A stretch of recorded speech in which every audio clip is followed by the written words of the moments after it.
Welcome back to A Writer's Mind. I'm DelSheree Gladden, and you who are listening may have noticed there was not an episode last week. I got really overloaded with some other projects that I needed to focus my time on, so I wasn't able to get much writing done for one, and I just wasn't able to have time to record either. But I got through that project. I did get some revisions done. I still haven't gotten through all of them. But I did come up with some important changes and ideas even further from what I had already been planning to make, which I think is going to help me really start to add some depth to this story.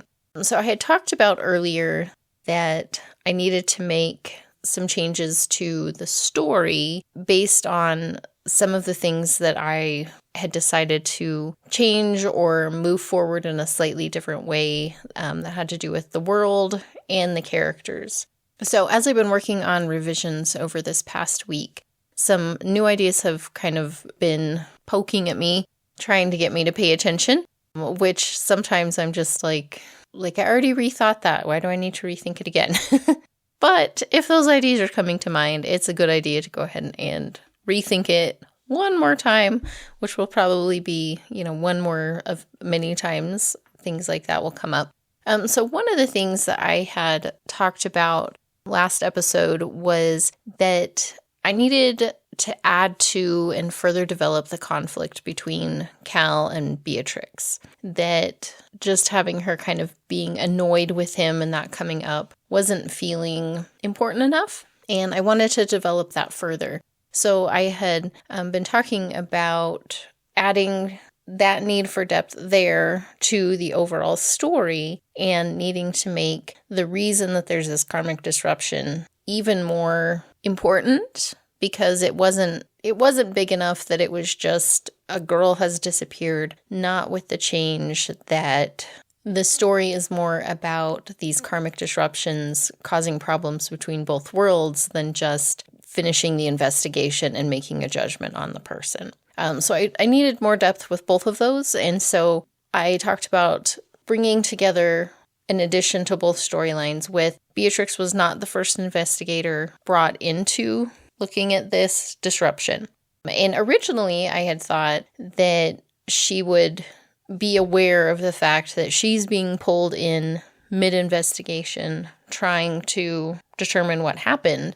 And I was thinking about everything I would need to do to go back and make changes to the early chapters, because that was going to cause significant changes in the way that she was looking at the case, her viewpoint of how it had been so rushed, so she was making allowances on not getting a lot of information, and I was going to need to change a lot of that, which I was fine doing. I didn't mind diving into those bigger rewrites. That wasn't motivation for why I've decided to pivot again, which takes away the need to make a lot of those changes. But basically, I thought that with the problems that I already had in place between Beatrix and Cal, what was the likelihood going to be that this investigation started off and didn't go super great because both the subject of the investigation and the investigator are now missing. So he's kind of already not in a good place as the supervisor of this investigation. So being who he is kind of going to complicate things more. Someone who is competent and honest and just, kind of not an asshole would have brought in someone else and said, okay, here's where we're at. We don't know what happened to the other investigator. The girl's missing. We're kind of in a bad spot here. We need to come together, figure it out, get this going, get things taken care of. That would be, again, like a good supervisor who wasn't just a lousy person would take that approach. But Cal has had this kind of underlying desire to get rid of Beatrix by putting her in these situations and giving her these cases that increase the likelihood that she will get stuck somewhere, that she's going to get trapped with her subject because she can't finish the investigation in time. So in his mind, everybody already looks at him as being this lousy supervisor. He was a bad investigator. He's not good at his job. Nobody likes him on a personal level either. It's not just Beatrix who has a problem with him. So he doesn't really have a ton to lose by this case just falling completely apart, but he does have something to gain in potentially getting rid of Beatrix. So as I was doing revisions on the first 5 chapters, I was seeing these moments where there was really some potential for Cal to really become a villain of sorts in this story, to go from being mildly annoying to really causing significant problems for not just Beatrix, but for the fate of these two worlds that are intertwined dimensionally. He is so intent on causing problems for Beatrix and trying to get away from her or get rid of her that he is either willing to potentially destroy two worlds or doesn't really grasp the full consequence of his actions and is just thinking, oh, so what? So one case falls apart and yeah, maybe I'll get reprimanded, but I get what I want by getting rid of Beatrix and then I don't have to deal with her and she's, locked up somewhere in purgatory or whatever. So Cal makes the decision that when the first investigator goes missing, along with Arya, he calls in Beatrix and just hands things over to her like this is just a normal case. Except instead of Arya being investigated, he presents it as Sage is the focus of the investigation. So he only gives her the information in the file related to Sage and a little bit of other things here and there because Arya is still involved in this, but she's no longer the suspect. So he's giving her less information than what the first person started with, and he hasn't really updated based on what the first investigator was learning. So he's putting her at an extreme disadvantage and not really guiding or helping her along the way. So he knows this bigger story, but Beatrix is coming in completely blind on a rushed timeline, believing that this case is about Arya disappearing, and that's what she's investigating, and she's trying to figure out what happened. And as I was working on chapter 5 over the weekend, there were some conversations between Cal and Beatrix where she's kind of giving him an update. And I was realizing as I was going through this that she should be starting to pick up on the fact that a missing girl is not enough to cause this big of a karmic disturbance. And so she's starting to kind of put those pieces together and think something's a little off with this investigation, but she still kind of thinks that's mainly due to Cal's incompetence and him being a terrible supervisor. So she's starting to ask a little bit of questions, but she's not to the point of thinking, something's really wrong or unusual or, thinking that there's more to it than just like, this is kind of a weird case. Why are we focused on this girl disappearing? So she's starting to think at least like, there's got to be more to it. Like I can't get too narrowed in on my list of who's involved because she's starting to understand this is a bigger case. So that I may need to rework a few things in the early chapters again to account for that. But that's okay. But it is going to change, especially the next couple of chapters as I go through and work on revisions, because that's going to change some of the conversations that take place and how she's looking at the case as a whole. So she's not just trying to solve Arya's disappearance at this point. She's also trying to figure out what else is going on that has made this a problem for two worlds. Because I think I may have said in the earlier episode that, if they investigated every time someone went missing, they would do nothing else. Like too many people go missing. That happens too often in real life, unfortunately. So this isn't a big enough deal for the karmic investigators to care, to be honest. So there's got to be more to it. So she's going to try to figure that out. And honestly, I'm trying to figure that out too, because I don't fully know what else is going on that's making this a bigger story or a bigger problem for the two worlds. But as I've been doing revisions, I've been looking for those opportunities of what have I maybe unintentionally set up already? And what can I build on to make this a bigger issue than just a missing girl?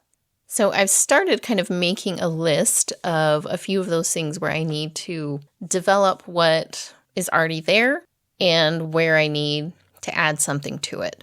So one of the things is that I had introduced the character Riss early on, and I'd kind of put her in as a friend. She was maybe going to be a sounding board, which she hasn't been really at all. I haven't, aside from their trip to the taco restaurant, she really hasn't hardly been in the story at all. But she is there, and she's got this alibi. She's out of town the point at which Arya goes missing. So Beatrix's initial thought is that, well, obviously she doesn't have anything to do with anything. She wasn't even here. So she kind of writes her off.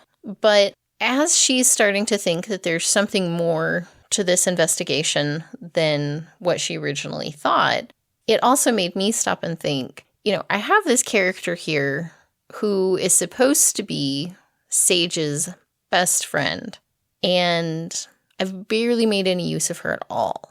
She's just kind of, she's popped up in, I think, like 2 scenes, and that's it. And she's not really having any sort of reaction to any of this either, which I started thinking, that's a little weird for a teenage girl. Her best friend is not doing anything like super weird, but she's certainly not behaving as she usually would. They probably would have normally hung out quite a bit, talked on the phone, or, well, I don't think teenagers talk on phones too much at this point, but they certainly would have been texting back and forth, they would have been in contact a lot, and I have not represented that at all in the story. So I think I'm not going to change the fact that Sage is focused on the investigation. She's not interacting with Riss a lot, but Riss needs to react to that.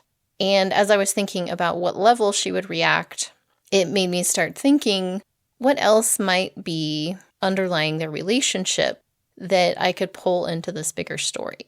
Because yes, Riss is out of town when Arya disappears, but what about everything else? So I think I'm actually going to relook at Riss and see how she is involved in the wider problems that these girls are causing. Because as I'm pulling little bits and pieces together to start to get a better view of this, it's not just Sage. It's not just Arya either. They're both involved in whatever's going on. Her brother, I think I'm going to pull him in. Riss is going to come in. There's kind of this bubbling undercurrent of just not right, not good, hurtful, conniving actions that this, kind of group of young people are all going to be interconnected, and they're all kind of out for themselves. They're all trying to get different things. Leon, we've talked about, is abusive and manipulative. He's hunting these young women basically for his own gratification and chances to control and mistreat and all of that. And I'm starting to think that I think I'm going to go with Sage is kind of involved in all of that as well on some level, which has kind of caused problems between her and Arya. I had initially kind of planned for there to be a hidden relationship between Sage and Arya, and that's going to be unfolded over the course of the book. But I think more than that, there needs to be this web of relationships. And it's very toxic. It's causing a lot of problems for everybody. And it's getting to the point where they've been creating so much harm and damage within their community that is what has started to put this disturbance on notice of the karmic investigators. So I'm still building kind of what some of those connections are and playing with them in my mind. But there are going to be some issues of some relationships that have crossed boundaries that they shouldn't have in multiple ways, where one person thinks that they're the focus of their relationship when really there's a couple different things going on. There's some manipulation taking place, and there are ulterior motives on many sides that are also kind of going to be drawing in Arya's parents. The mom I haven't really dealt a lot with, but I would like to bring her in as kind of part side issue with Sage, that they've got something going on or some sort of relationship on some level. I don't think I'm going to take it to like an inappropriate sexual relationship, but they're going to have some sort of relationship that is not quite right, that is then causing problems between Arya and Leon, and she's kind of riling up some tensions that are already present in the household for her own benefit. Whether that's kind of just mean-spirited, she's unhappy at home, so she's causing unhappiness in their home as well, or if there's going to be some other intentionality there. Still thinking through that one and working that one out. But basically, I'm going to bring Rhys into that as well, that she's going to start pushing and saying, you know, why aren't you paying attention to me? Why aren't we hanging out as much? What's going on here? And she's going to start to bring up some of the things that they had been involved with in their own kind of games that they're playing and manipulations and all of that, that once Beatrix takes over Sage's body, she doesn't know any of that has been taking place. And so that's going to be very strange for Rhys, and she's not understanding how to interpret what's going on, which I think is then going to spill over into Sarah's attempt to help Sage with this investigation. She's on the outside, and I'm developing her as someone who's very observant but quiet. She picks up on a lot, but she doesn't necessarily get involved. Arya disappearing is the first thing that has really spurred her to kind of take some action in her personal life.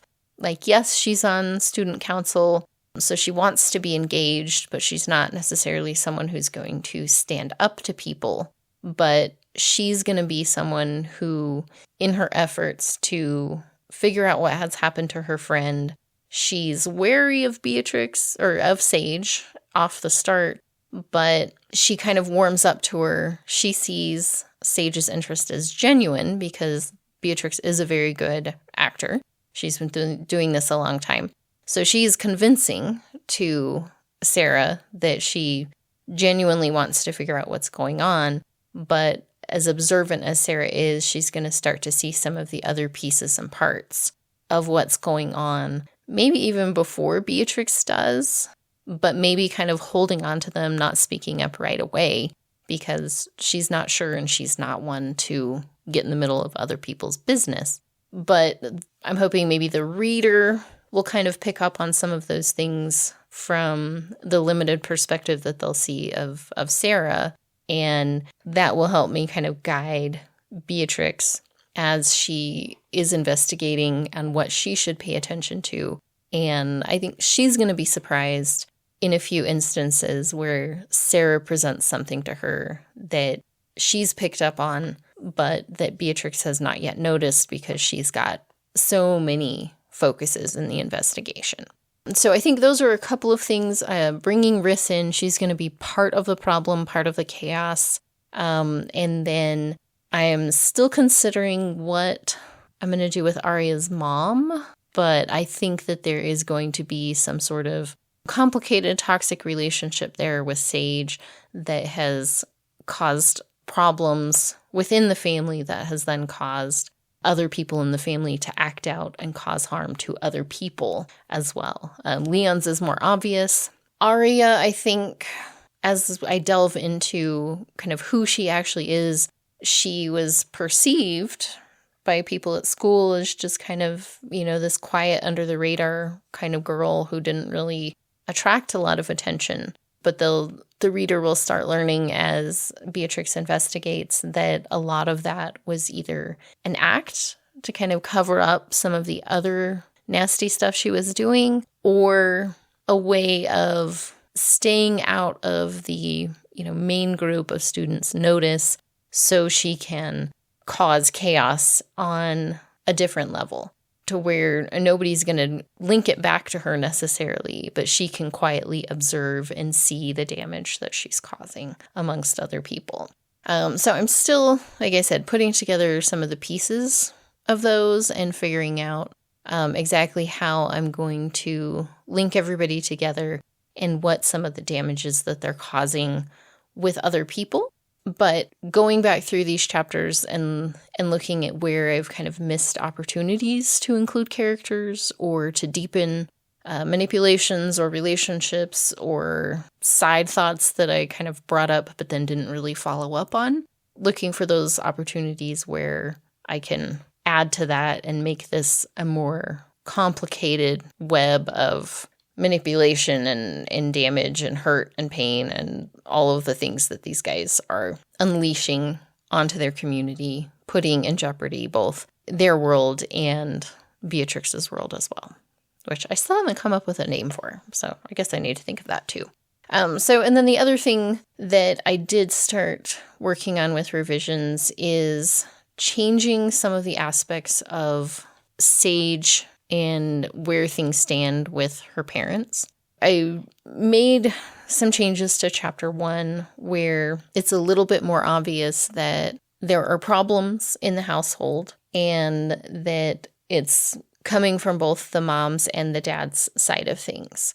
And Beatrix is slightly aware of this. She has gotten some information in the initial file that there is some family tension going on when she first arrives there. And I also changed in the first chapter Beatrix's attitude toward how she starts the investigation. In the first version, it was really kind of exploratory, and she was just kind of generally checking things out, seeing where things lie, because I think I didn't really know for sure where I was going to go with various aspects of the story. So I didn't really focus in on anything particular. But as I've written more of Beatrix and as I've become more familiar with her character and her attitude toward what she's doing, I've really built on the tension she has with Cal, with her knowing that Cal is often on these types of missions trying to get her trapped or in trouble or complicate her ability to finish the mission. So when she first kind of wakes up and gets Sage's body moving, she is aware that, okay, this is a teenage case, so there are some immediate complications. And that is part of what I had been struggling with in the later chapters. Teenagers have rules, they have restrictions, and when there's problems at home, they have even more rules and restrictions. So rather than Beatrix kind of just sitting there and being like, let me take a look at everything, she knows, because of her vast experience, that she needs to have ways out. She needs to know how to sneak out, where the exits are, how easy or difficult that's going to be, how hard is it going to be to lie to or get around the parents. So I went back and especially on chapter 1 and reworked that chapter to make her more observant and planning from the get-go of, okay, this is a teenage girl who's got problems with her parents. There's going to be some obvious restrictions on her moving around and doing what she needs to do. So I think that not only strengthens the first chapter from the story side of things, because you get a little bit more into the conflict between Cal and Beatrix. You get to know that she is pretty experienced in what she's doing, so she knows what to do the second she shows up in this body. And it gives a better sense of what's to come, that these things are going to be needed, which I'm building into that with the revisions that I'm doing. The parents are going to be stricter right off the bat, going to get grounded and have her privileges taken away much quicker, which means Beatrix is going to have to be a little bit more resourceful and really work on figuring out how to get around things and still access what she needs to access. So that's kind of where I'm at so far. In going through and doing these revisions, I was at 24,751 words before I started doing revisions. And at this point, I'm at 27,201 words. So I've added quite a bit, but I've also cut quite a bit. So it's kind of balanced out on the plus side. And that has mainly been adding more indication of the relationship between Cal and Beatrix and the problems there, but also world building, bringing in some of the things that I've discovered about how the dimensions work, the process of these karmic investigations, and why they're taking place. So I've brought more of that into the early chapters in a way that I'm introducing it through the problems between Cal and Beatrix for the most part, as she's complaining about him giving her, yet another case that's a short time frame, that's a teenager with extra restrictions and problems. She's able to then kind of in her thoughts introduce the reader to the idea that if she doesn't complete the investigation on time, she'll get stuck in purgatory, or there could be, more serious consequences if she doesn't get out of the body in time, things like that. So I'm looking for ways as I work on these revisions to bring in a lot of that stuff I talked about last episode of how the dimensions work, how the investigations are conducted, what are the rules of these worlds interacting, and just kind of how things are going to progress in the story as far as the paranormal elements that go along with it. This has been a really, I think, helpful time for me to stop and take stock of where things are at, start doing some revisions, and then it's helping me find additional places where I haven't fully thought things out, or I'm seeing, where a part of the story or an aspect of a character is a little bit weak and I need to build up. And that's been helpful because I think I had gotten into a habit with my writing back before all of this and before I kind of stopped writing, basically. I had gotten into a pattern where I felt overly confident in what I was doing. I wasn't being as critical with my own writing. I wasn't seeking outside criticism as much. To be honest, writing at that time was something that I needed to do to stay sane.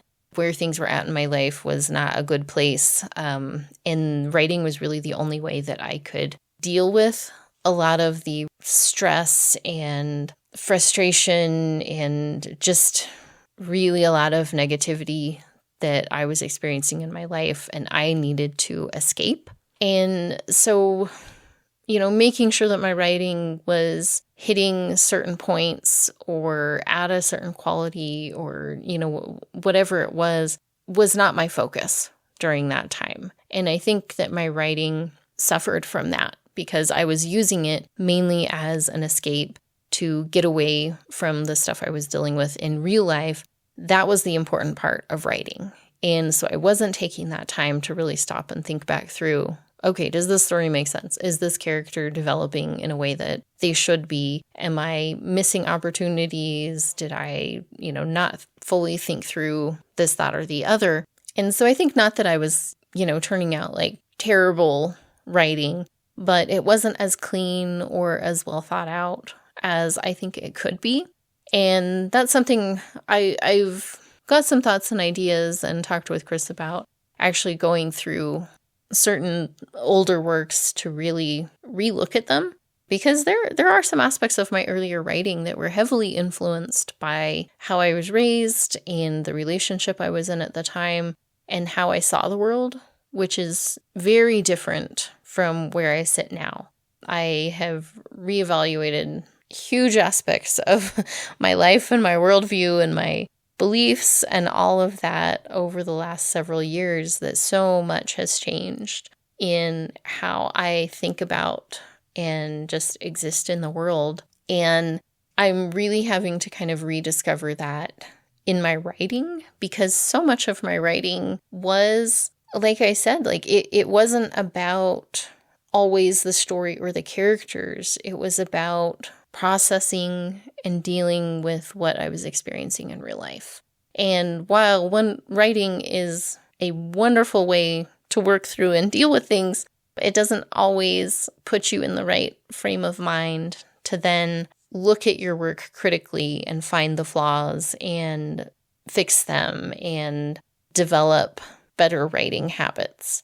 And that's really what I want to focus on right now, is understanding my writing through my current frame of reference and the lens that I view and interact with the world. And then using, what I have, all artists, authors, all of us, we take our experiences and we put that into our work. But then I would really like to get better at the step of, okay, now I take a step back and I critically look at what I'm doing. And then I say, okay, yeah, that chapter that I wrote or that scene or whatever was very useful in working through a particular set of emotions or thoughts or whatever. But is that realistic to the character or the world? Am I making choices about the story that are best for its overall development or pacing or set of clues or whatever it is? Or was that something that I wrote to kind of exercise something that I needed to get out of me? And sometimes those things come together and they work out great. But other times, as I'm definitely seeing more and as I think about and look at some of my older writing, there's a lot of times that those don't necessarily line up. And while I think it is very valuable to maybe just let that all out in that first draft, but it's important to be able to take some time and to look at things with a clearer viewpoint as far as, is this benefiting the story? Is this taking it where it needs to go? And if not, that's okay.